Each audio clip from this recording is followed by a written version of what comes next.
오랜만에 뵈신 분들도 있고 또 함께 예배드릴 수 있어서 감사를 드립니다. 오늘은 욥기 2장 고난의 한 가운데서 욥기 2장 11절부터 3장 10절까지 오늘 말씀의 제목이 뭐예요? 고난의 한 가운데서, 고난의 한 가운데서, 폭풍의 한 가운데서, 인생의 어려움 한 가운데 있을 때 우리는 어떻게 할 것인가, 그것을 같이 살펴보려고 합니다. 이미 우리는 두 번에 거쳐서 욥기의 내용을 찾아보았어요. 고난 당하는 욥의 모습과 그의 신앙의 모습을 보았습니다. 욥이 당하는 고난, 그가 가졌던 재산들이 다 날아갔죠. 양이 몇 마리였어요? 계산이 잘 안 되죠. 7,000마리의 양이 그냥 하루아침에 다 탈취되었습니다. 또 낙타가 3,000마리가 그냥 다 빼앗겼어요. 그리고 소가 500결이, 그 1,000마리를 다 잃어버렸습니다. 그리고 암낙이 500마리를 그가 다 잃어버렸는데, 이와 같은 것에 끝나지 않고 사랑하는 자녀 10명과 충실한 종 수십에서 수백 명이 한꺼번에 죽음을 당하는 어려움을 당했습니다. 하늘이 무너지는 그런 아픔이라고 표현할 수가 있을 것입니다. 그렇게 숨 쉬기도 힘든데 아직도 고난이 끝나지 않았다라고 하는 것이죠. 이럴 수가 있는가 할 정도로 그의 머리부터 발끝까지 온 몸에, 정수리부터 발끝까지 다 그의 몸에 악성 종기가 나서 그는 제 가운데 앉아서 기와 조각으로, 질그릇 조각으로 그 부스럼을, 가려움을 긁어도 시원치 않은 그 가려움을 그는 긁고 있는 모습을 우리에게 말해주고 있습니다. 보는 모든 사람의 입을 다물게 만드는 재앙입니다. 가졌던 모든 것이 다 날아간 것이었죠. 그리고 그와 함께 사랑하며 살았던 아내조차도 그의 숨결 옆에 가기를 싫어하고 차라리 하나님을 저주하고 죽으세요 라고 그렇게 할 정도로 욥의 몰골과 그 가정의 형편이 비참함에 이르렀다라고 하는 것을 우리에게 말해주죠. 이건 지어낸 스토리가 아니었고 당시 그대로 있었던 것을 야고보는 너희가 욥의 인내를 들어서 아나니, 이스라엘 사람들이 알고 있는 내용이었습니다. 그럼에도 불구하고 욥은 분명히 고백하죠. 2장 10절에 그가 이르되 그대의 말이 어리석은 여자 중 하나의 말 같도다. 우리가 하나님께 복을 받았은즉 재앙도 받지 아니하겠느냐 하고 이 모든 일에 욥이 어떻게 했어요? 입술로 범죄하지 아니하였다라고 그렇게 했습니다. 이 모든 일에 입술로 범죄하지 아니하였다. 그래서 오늘 이 성경은 그냥 그 사람의 이야기만 쓰는 것이 아니라 성경은 우리에게 오늘 믿음을 어떻게 살 것인지를 우리에게 말씀하고 있는 것이에요. 욥의 믿음에서 끝나버린다면 우리는 아무런 유익이 없습니다. 그의 믿음이 나에게 적용돼야 되고, 하나님은 성경은 성령으로 쓰여져서 읽는 자에게, 듣는 자에게 위로와 소망과 견고케 함에 이르도록 우리에게 주님께서 말씀을 주셨기 때문에 그렇습니다. 욥의 고난을 여러분 분명히 들었어요. 그리고 그 욥의 고난을 통하여서 우리에게 이제 성경은 말합니다. 여러분이 고난을 당했을 때, 성도들은 이런 고난을 통하여서 어떻게 할 것인지를 주님이 말하죠. 이런 고난을 당했다고 하나님을 원망하시겠습니까? 라고 주님은 묻고 있는 것이에요. 여러분 중에도 고난당하는 분들이 있을 것입니다. 그런 분들에게 이런 고난을 당했다고 여러분은 하나님을 원망하겠는가? 재산을 잃어버리고 실업자가 되었다고 교회를 떠나겠는가? 오늘 우리에게 말하는 것입니다. 자녀의 일이 안 풀리고 자녀가 사고를 당했다고 내가 가진 믿음을 내팽개치고 버리겠는가? 라고 말해요. 여러분은 뭐라고 이야기를 해야 되죠? 아니다 라고 하는 것이 우리의 믿음의 고백이 돼야 될 것을 주님은 지금 우리에게 듣고 싶어 하는 것이에요. 이것을 쓴 이유는 뭐냐면 이와 같은 믿음으로 이겨내야 된다라고 하는 거죠. 내가 이해하지 못하고 감당하지 못할 고난을 당해도 그래도 우리는 성경에서는 믿음이 이겨낸다라고 말합니다. 그렇기 때문에 오히려 더 믿음을 가져야 된다라고 그렇게 말하고 있어요. 왜냐하면 그 모든 고난도 하나님의 컨트롤 안에, 하나님의 손 안에 있기 때문에 그렇습니다. 그러면 우리는 정말로 크고 작은 고난이 여러분 가운데 다 있을진데 그 고난 중에서 한번 생각해 보자고요.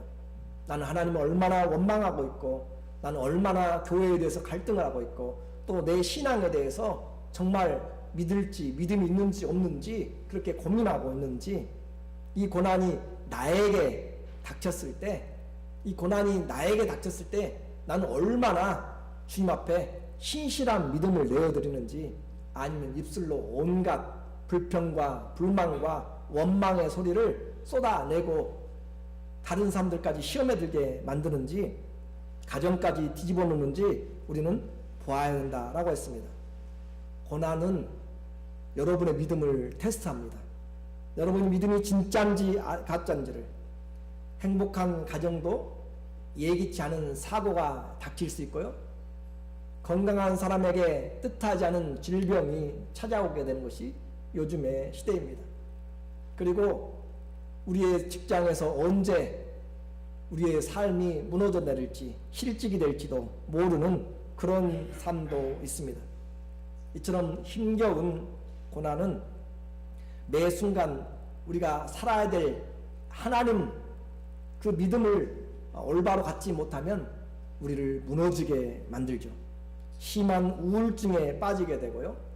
그리고 우리가 자괴감에 빠지게 되고 삶의 자포자기를 만들므로써 무능력함으로 이끌어갑니다. 고난이 무서운 것은 뭐냐면 그 환경보다도 그 환경 뒤에 찾아오는 나의 내면에 무너져 내리는 그 상실함이죠. 붙잡을 수 없다고 생각하고 이제는 아무것도 없다고 생각하고 나는 버려진 자라고 생각하는 그 상실감 때문에 그의 마음이 무너져 내리는 것이 더 무서운 것입니다. 오늘 욥은 고난의 한 가운데 있습니다. 언제 끝날지도 모르고 고난의 이유도 모르고 있는 상황이 있습니다. 이 중에서도 아마 그런 고난, 욥에게는 비하지 못하여도 힘들고 어려운 고난은 크고 작은 일들은 다 있을 것으로 생각이 됩니다. 그런 욥에게 친구들이 신방을 왔네요. 욥의 재난은 사람들에게 입에서 입으로 전해졌습니다. 보통 이야기거리가 아니잖아요. 동방에서 가장 잘 사는 욥이었습니다. 그리고 그렇게 행복한 집이었습니다. 그 사람 집에 화가 임하였기 때문에 해도 너무한 사고가 일어났기 때문에 그 소문은 사람들의 입을 통하여서 날개 달린 듯 다 퍼져 나갔죠. 발없는 말이 천리를 갑니다. 그의 친구들이 소식을 듣고 11절에 보니까 찾아왔어요. 그래서 그 친구들이 뜻밖의 너무 당황한 사고를 들었습니다.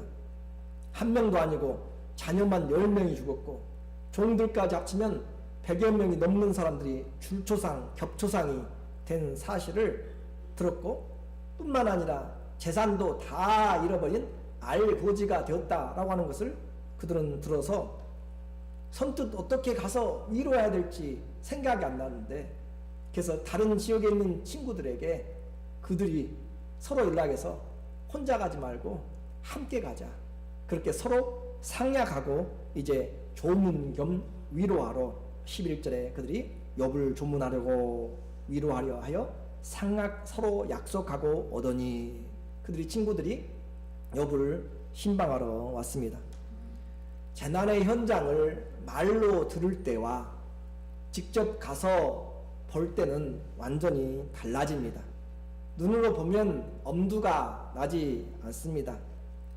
화재가 남긴 잿더미를 보면 정말 아무것도 손에 잡히지 않습니다. 수나가 핥히고 간 그 자리는 도무지 일어설 수 없는 좌절감에 그대로 넘어지기가 쉽습니다. 멀리서 친구를, 자기 친구 욥을 보았어요.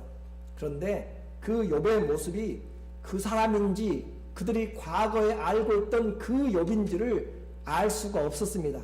12절 13절에 그 내용을 이야기하고 있어요.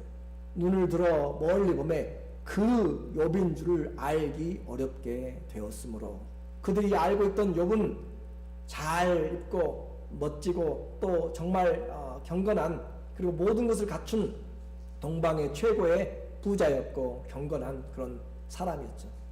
그런데 그를 보니 온 옷을 찢고 죄를 뒤집어 쓰고 머리부터 발바닥까지 종기로 되어 있는 삐쩍 마른 그런 몰골을 보았을 때 그 욥인 줄을 알지 못해서 그들이 일제히 소리를 질러 울며 각각 자기의 겉옷을 찢고 하늘을 향하여 티끌을 날려 자기 머리에 뿌리고, 그래서 다가가서 한참 뒤에나 그들의 친구가 이 사람이 바로 그들이 알고 있던 욥인 줄을 알고 슬픔을 못 이겨서 옷을 찢었습니다.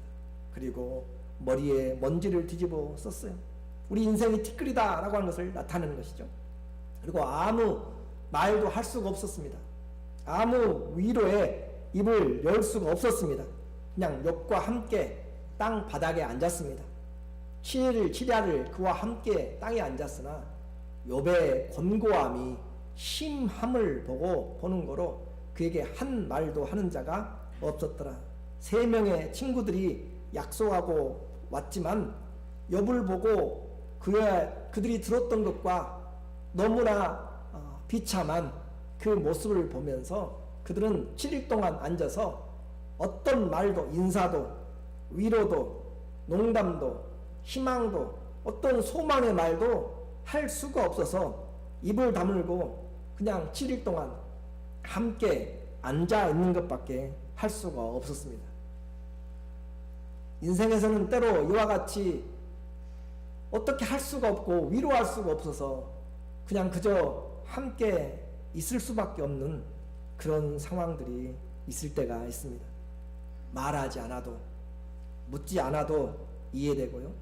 물을 필요가 없어도 내게 전해 들어오는 그 인생의 아픔이죠. 이것을 우리는 동병상련의 그런 표현들로도 이야기합니다. 우리 인생의 모습이 바로 이와 같다라고 하는 것이에요. 친구들이 왔지만 아무런 위로도 제대로 할 수가 없었습니다. 욥이 우울증에 걸렸네요. 도무지 어떻게 할 수가 없는 그런 상황에서 욥은 친구들을 보았습니다. 친구들이 온 것을 알았어요. 그들이 아무 말도 않고 먼 곳에서 서로 와서 옷을 찢고 죄를 뒤집어 쓰고 함께 앉아서 7일 동안 가만히 침묵 속에 고통당하는 자신의 곁에 있음을 보았습니다. 그리고 한참 후에, 그 후에 7일이 지나고 한참 후에 욥이 드디어 입을 열어서 말하는데 그들에게 어떤 안부가 아니라 자기의 인생을 비탄하는, 생일을 저주하는 말을 그가 쏟아내기 시작합니다. 1절에 그렇죠. 그 후에 욥이 입을 열어 자기의 생일을 저주하니라. 마치 상을 당한 그 상주가 절친한 조문객을 보면서 말하기를, 내가 죽어야 되는데, 내가 죽었어야 되는데 내 아들이 먼저 갔다 하고 그렇게 하는 것이죠. 내가 함께만 갔어도 이런 일은 안 생길 수 있었을 텐데 라고 그렇게 비탄한 말을 하는 거죠. 내가 먼저 죽었으면 이런 일들을 보지 않아도 되었을 텐데, 아직 꽃도 피워보지 못한 어린 자녀들인데 라고 그렇게 넋두리처럼 이야기하는 그 말입니다. 욥의 한탄입니다. 그래서 그는 이어갑니다. 3절에 내가 태어나지만 않았어도, 내가 난 날, 내가 잉태만 안 되었어도, 내가 난 날이 멸망하였더라면, 나말을 배웠다 하던 그 밤도 그러하였더라면, 내가 태어난 생일이 없었더라면, 그리고 생일은 놔두고 아예 어머니 뱃속에 10달 전으로 돌아가서 그 밤에 잉태되지 않았다면 좋았을 것을 유암과 칠흑 같은 어둠과 사망의 그늘이 잉태되는 나를 자기 것이라, 사망이 자기 것이라 하면 생명이 살 수가 없는 거잖아요. 그렇게 되었다면 좋았을 것을, 구름이 그 위에 덮였더라면, 낮을 깜깜하게 하는 그 날이 두렵게 하였더라면, 그래서 자기가 그 잉태된 것들에 대해서 그는 하나님 앞에, 친구들 앞에 그렇게 이야기를 합니다. 사망이 활동하였으면 유산이 되었을 텐데, 사망의 그늘에 앉았을 텐데 사망이 그날 활동하지 않았다라고 하는 것이에요. 아니 10절에 보니까 그날이 왔어도, 태어날 날이 왔어도 엄마의 태중에서 태문이 열리지 않았더라면 사산되어서 나왔을 텐데 어찌하여서 이 환난을 보게 되는가. 11절에 어찌하여 내가 태어서 죽어 나오지 않았는가, 왜 내가 사산되어서 나오지 않았는가, 어째서 내가 또 나와서 엄마의 젖을 먹었는가, 태어나서 어찌하여 내가 내 어미가 내 나를 낳을 때 내가 숨지지 아니하였는가, 태어나서도 그 엄마의 무릎에서 내가 죽지 않았다, 그리고 어찌하여 무릎이 나를 받았던가, 어찌하여 젖이 나를 빨게 하였던가 라고 그렇게 그는 삶을 하나님 앞에서, 친구들 앞에서 비참한 상황을 이야기합니다. 이런 비참한 내용을 우리는 이해하기가 쉽지 않죠. 왜냐하면 이렇게 당해본 일이 우리에게는 거의 없기 때문에 그렇습니다. 욥의 신앙의 분위기가 1장과 2장에서 완전히 달라지고 있어요. 1장에서는 이 모든 일들로 인해서 입술로 범죄하지 아니하더라, 머리를 밀고 옷을 찢고 제에 앉아서도 하나님, 취하신 자도 하나님이시고 주신 자도 하나님이시고 하나님께 찬양하며 경배하던 그 욥과 오늘 자기의 잉태된 것과 태어난 것과 조산되지 않은 것에 대해서, 사산되지 않은 것에 대해서 그는 오늘 원망을 하고 있는 것을 볼 때 욥의 신앙이 그렇게 완전히 바뀌어진 것처럼 보입니다. 욥의 이런 내용을 보면서 우리는 생각해요. 욥의 신앙 별것 아니네 라고 섣불리 판단할 수도 있습니다. 욥의 믿음은 어디 갔는가 라고 그렇게 우리는 질문할 수도 있을 것입니다. 왜냐하면 우리는 객관적으로 보고 있기 때문에 그렇습니다.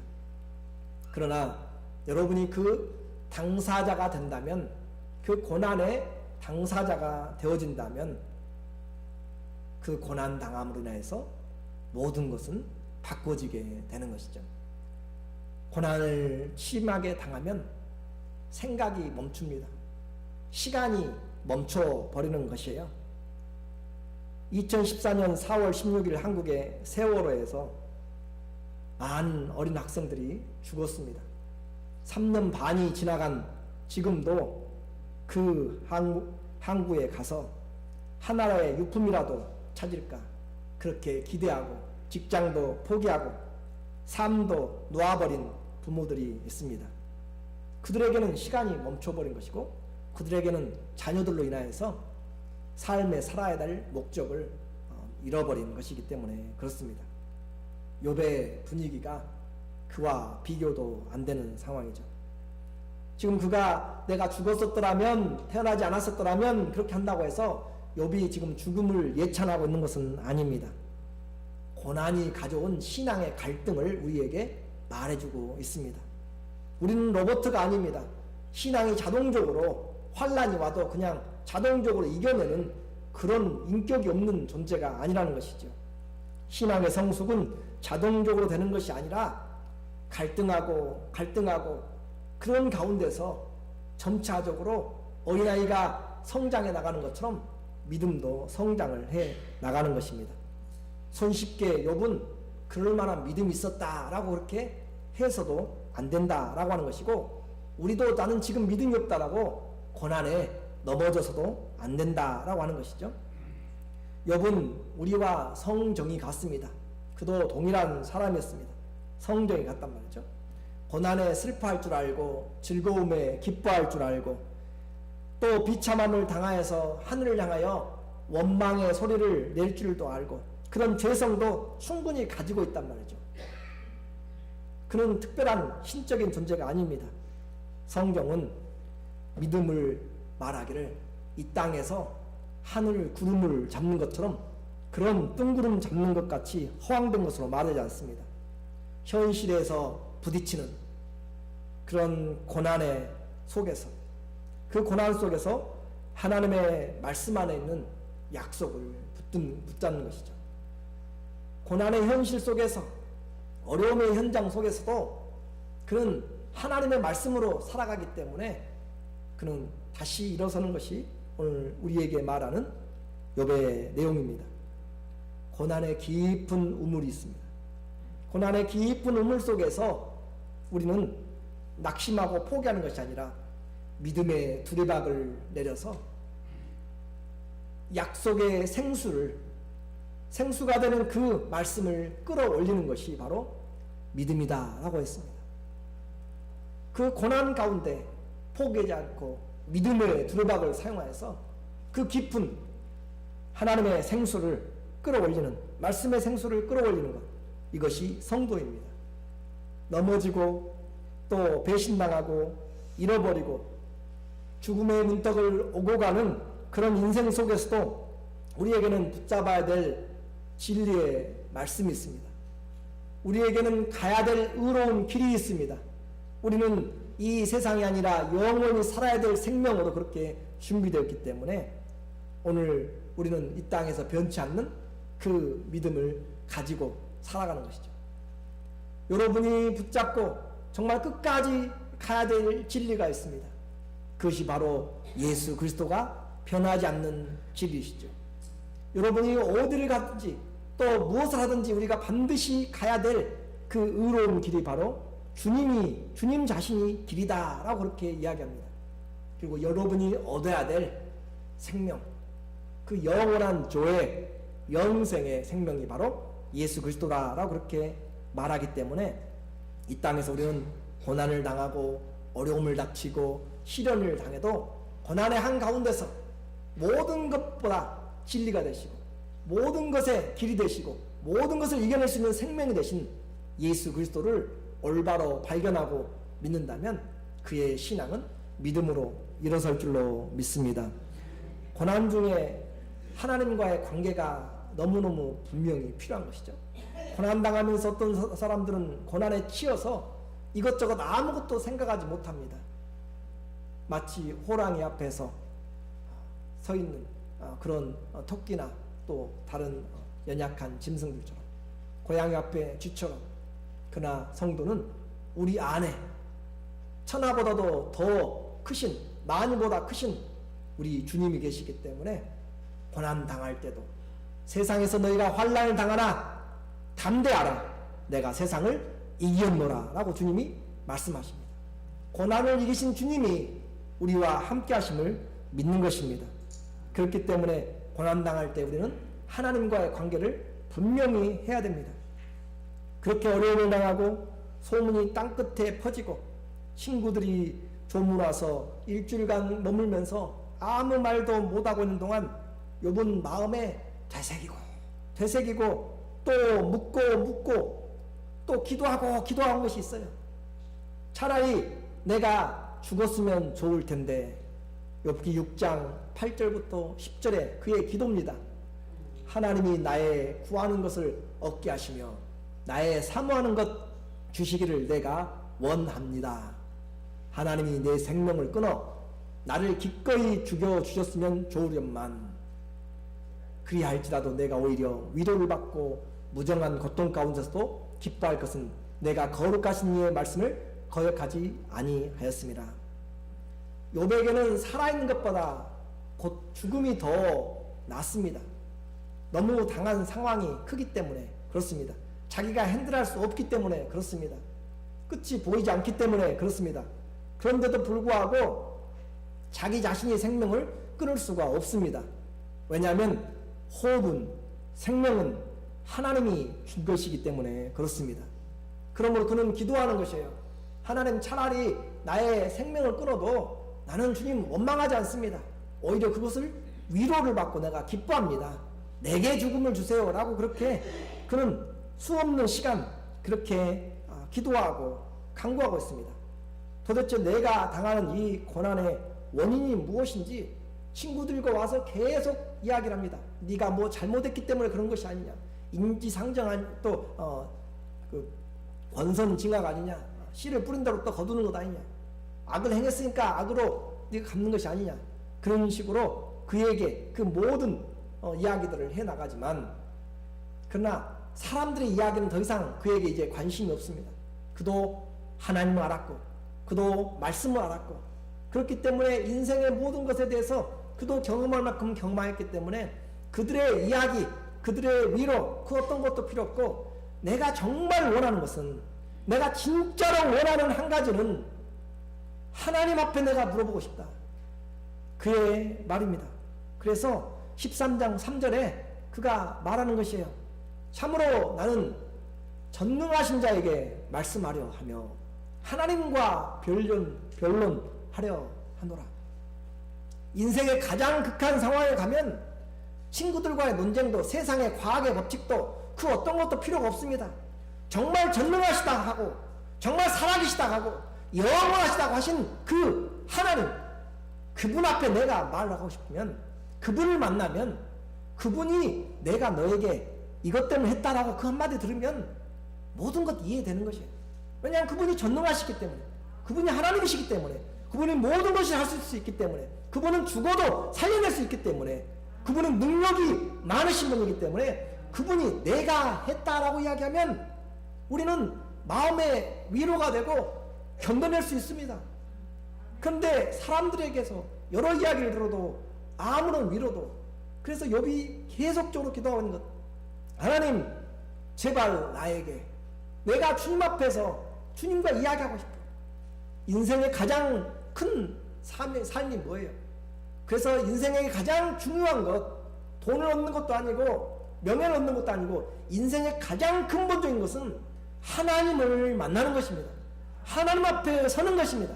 하나님을 만나면 자녀도, 내 인생도, 죽음 이후로도, 또 높음이나 기쁨이나 사망이나 천사들이나 능력이나 그 어떤 것도 다 전능하신 하나님 앞에서 다 해결이 되는 것입니다. 그래서 인생에서 가장 중요한 것은 하나님을 만나느냐 못 만나느냐, 그것이 문제가 되는 것이에요. 욥의 지금 지속되는 고난도 문제가 아닙니다. 자녀 없음도 문제가 아니요, 어떤 자기 아픔도 문제가 아니라, 내가 지금 전능자에게 지금 말하고 싶다, 내가 지금 하나님과 변론하고 싶다, 내가 하나님 앞에 내가 서서 나의 억울함에 대해서, 아니면 주님이 왜 이 일을 행하셨는지 나는 그분의 목소리를 듣고 싶고 그분의 얼굴을 보고 싶다라고 하는 것이 가장 큰 기도의 제목입니다. 이걸 보면서 우리는 인생의 해결책이 다른 어떤 것이 아니라 하나님을 만나면 끝이 되는 것입니다. 전쟁터에서 죽어가더라도 하나님을 만나면 그것이 해결되는 것이에요. 스데반이 돌로 던져서 맞습니다. 죽어갑니다. 인자가 예수 그리스도께서 하늘 보좌에 서신 것을 보면서, 보라 하늘이 열리고 예수께서 하늘 보좌에 서신 것을 내가 보노라 하니까, 돌이 날아와서 맞아 죽어도 그의 얼굴은 기쁨으로 천사의 얼굴같이 순교를 당할 수가 있는 것이에요. 죽음도 하나님을 감당할 수가 없는 것입니다. 그러므로 오늘 우리 인생에서 가장 중요한 것이 하나님인 것을 우리는 다시 붙잡아야 됩니다. 그 하나님을 놓쳐버리면 우리는 아무것도 하지 못합니다. 그래서 하나님의 말씀이 내 안에 들려질 때, 하나님의 말씀이 내게 믿어질 때, 우리는 세상이 주는 것과 같지 않는 힘을 얻게 되고 소망을 갖게 됩니다. 이 말씀이 위경에서 우리를 살리게 되는 것입니다. 왜냐하면 하나님은 말씀이기 때문에, 하나님은 영이시기 때문에, 그 말씀이 곧 생명이기 때문에 그렇습니다. 여러분은 욥이 왜 고난을 당하는지 알고 계시나요? 우리는 1장부터 2장을 통해서 하늘에서 하나님의 그 욥에 대한 신뢰 때문에 이 고난을 당하는 것을 우리는 알고 있습니다. 욥의 믿음에 대한 사단의 고발의 근거, 물질을 많이 주니까, 자녀들이 다 건강하고 다 아들, 딸 잘 사니까, 그런 조건 때문에 하나님을 신뢰하는 것이 아니라 하나님 자신을 믿음의 근거로 세우고 있다는 것을, 하나님은 그것을 지금 확인하고 싶어서 욥은 알지도 못한 시련을 지금 당하고 있는 것이죠. 하나님은 지금 그것을 자랑하고 싶어 합니다. 욥에 대한 하나님의 신뢰입니다. 내 아들은, 내 딸은 다른 물질 때문에, 건강 때문에 나를 믿는 것이 아니라 내가 하나님이니까, 내가 그의 아버지니까 그가 나를 믿는다라고 하는 그것을 하나님은 기대하는 것입니다. 여러분의 자녀들이 여러분이 돈이 많기 때문에 엄마라 부르고 아빠라 부르고, 권세가 있고 출세를 보장해주고 직장을 책임져주고 노후를 일 안 해도 금수저같이 주었기 때문에 여러분을 아빠 엄마라 부른다면 그것은 조건적인 것이 되잖아요. 아무 것이 없어도 나를 이 땅에 낳게 해주신 부모님이기 때문에, 그래서 내 부모를 공경하라 라고 하는 것이 하나님 앞에서 우리가 이 땅에 살아있는 이유가 바로 하나님 때문에 살아있기 때문에, 그리고 그 하나님 때문에 영혼을 살아갈 수 있는 그 믿음을, 사랑을 받았기 때문에 감사하면서 살아가는 것이죠. 하나님은 인생이 모든 것을 이해할지 못할지라도 성경을 통해서 하나님의 존재와 하나님의 지혜와 또 하나님의 사랑을 믿음으로 받아들이기를 원하십니다. 여러분 이 세상 이해하고 살아가세요? 여러분 자동차 다 이해하고 운전하고 다니세요? 그렇지 않잖아요. 우리 이 세상 이해하지 못한 것이 너무너무 많이 있어요. 왜 도대체 세상은 어떻게 만들어졌는지 지금도 과학자들은 그걸 풀기 위해서 몸부림치고 있습니다. 그리고 왜 땅은 지금 우주 공간에 달려있는지 욥기서 26장 7절에 욥이 기도하면서 하는 말이에요. 그는 북편 하늘을 허공에 펴시며 스프레드, 빛이 그 폭발하는 것처럼, 과학자들은 이것을 보고 이제 우주의 대폭발을 우리는 알게 되는 거죠. 땅을 공간에다 하시면, 우주 공간에다가 허공에다가 하나님이 그 지구뿐만 아니라 모든 것을, 여러분이 능력이 많으면요, 과학자에게 한번 그 공을 공중에 떠 있게 해보라고 하세요. 그리고 더 능력 있으면 그 떠 있는 공이 혼자 돌아가게 하고 또 그것이 돌아와서 일정한 시간에 돌아오도록 그렇게 한번 해보라고 하세요. 또 우리는 왜 알지를 못한 것이 많이 있어요. 이 땅에 우리가 먹고 자랄 때 이 땅에 발을 딛고 삽니다. 그런데 이 땅은 도대체 우리가 먹고 사는 모든 것이, 욥기서 28장 5절에 보니까 땅 위에서는 먹을거리가 나잖아요. 그런데 땅 속은 같은 땅인데도 뭐가 있어요? 용암으로 들끓고 있음을 성경에서는 3000년 전에 지금 이야기를 하고 있어요. 3000년 전이 아니라 지금부터 4000년 전에 이야기를 하고 있단 말이에요.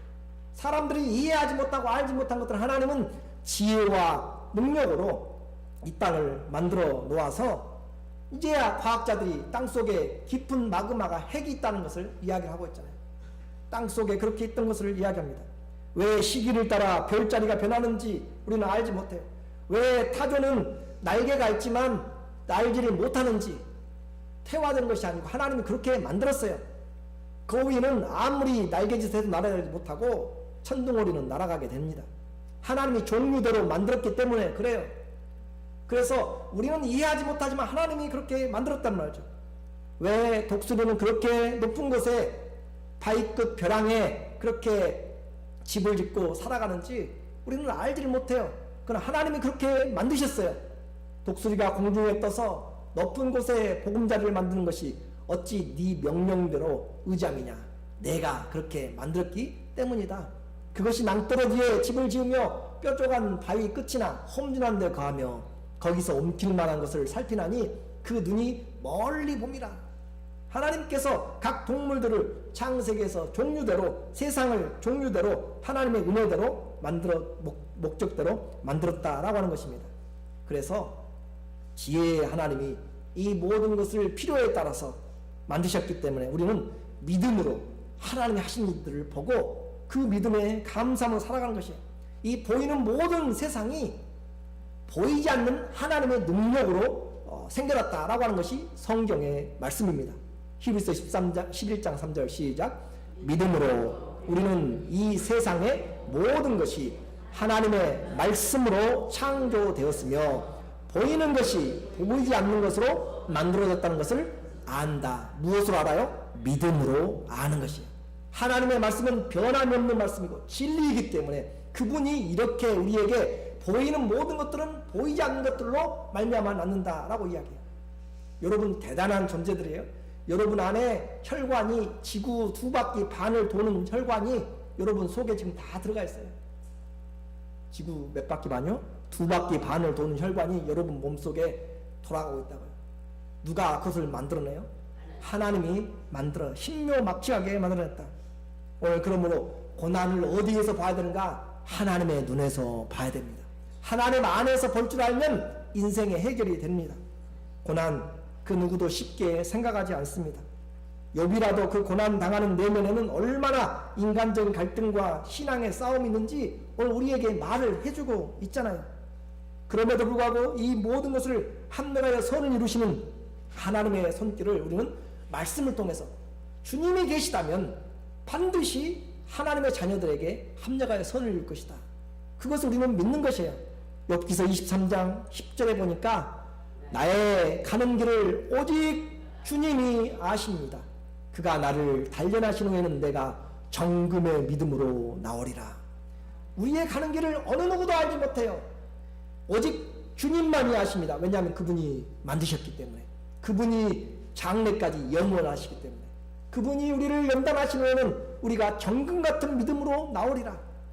14절에 보니까 그런즉 내게 작정한 것을 이루실 것이라. 내게 작정한 것, 욥에게 작정한 것을 이루시는 하나님, 저와 여러분에게도 작정한 것을 이루실 줄로 믿습니다. 주님이 여러분에게 내게 작정한 것을 이루신 것을 성경은 말하고 있습니다. 결론입니다. 하나님은 욥의 고난 중에서 그 고백들을 통해서 고난당하는 성도들에게 말씀하고 싶습니다. 하나님은 인생의 고난을 모두 지켜보십니다. 그리고 아십니다. 그러므로 성도의 고난은 믿음을 잃어버리고 불신앙으로 가는 것이 아니에요. 죽음까지도 내 손에 있지 않음을 알므로써 이 고난의 진정한 해결자가 하나님이심을 보게 되는 것이 바로 믿음의 역사입니다. 성도는 고난을 통해서 누구를 바라봐요? 하나님을 바라보고, 하나님은 이 고난을 통해서 우리 안에 있는 믿음을 정금처럼 만들어 가시는 것입니다. 결국 고난이 이기는 것이 아니라 하나님이 주시는 믿음이 무엇을 이겨요? 고난을 이겨내는 줄로 믿습니다. 나만 당하는 고난이 아니라 성도는 고난 가운데서 건지심을 입습니다. 이것이 참된 은혜입니다. 이것이 하나님의 설계였고 하나님의 플랜이었습니다. 베드로전서 5장 10절에 보니까 모든 은혜의 하나님 곧 그리스도 안에서 너희를 부르사 자기의 영원한 영광에 들어가게 하신 이가 잠깐 고난받는 너희를 친히 온전케 하시고 굳게 하시며 강하게 하시며 털을 견고케 하시리라. 왜냐하면 권력이 세세 무궁토록 그에게 있기 때문이다. 그분에게 세세토록 권력이 있기 때문에 하나님은 이 세상의 왕들이 바뀌고 나라가 바뀌고 지진이 나고 무엇이 일어나도 세세토록 권세를 가지고 계신 분은 하나님이기 때문에 우리를 부르신 그 하나님의 손길은 변하지가 않습니다. 그분의 계획은 이루어집니다.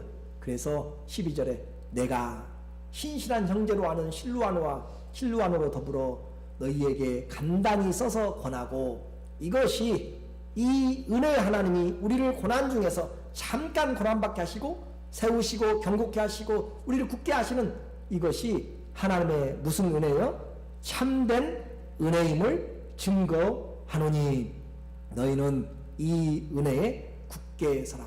이것이 참된 은혜다라고 이야기합니다.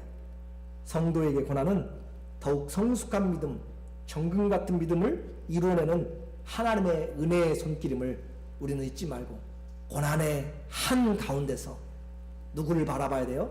하나님을 바라보고 그분을 찾기를 예수 그리스도의 이름으로 축원합니다. 아멘. 기도하겠습니다.